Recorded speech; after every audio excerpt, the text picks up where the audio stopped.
Православните верници денес го одбележуваат празникот во ведение на Пресвета Богородица. Според старозаветните правила, овој празник се однесува на влегувањето на тригодишната Марија во црква и нејзиното предавање на Бога. Марија е единствената жена која е внесена во најсветиот дел во храмот Светаја Свјатих.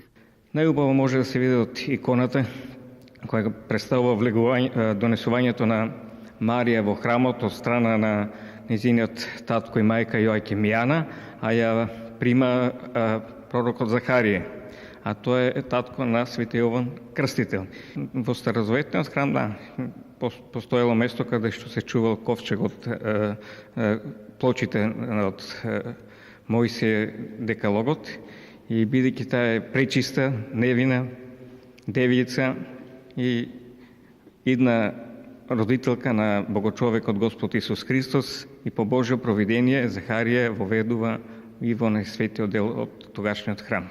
Со воведението на Пресвета Богородица завршува Стариот Завет, бидејќи со овој чин се случува спасение на човечкиот род од првородниот грев кој го сторила првата жена Ева. Однесена е во храмот бидејќи тоа било ветување на нејзините родители пред Бога. Тие биле бездетни и по молитвите, по усредните молитви од светите Јоаким и Јана, тие рекле, ако и се роди дете, ќе го посветат на Бога. И затоа на 3 годишна возраст тие предават својата ќерка Марија во храмот, каде што се искачила сама по скалите кои биле многу високи.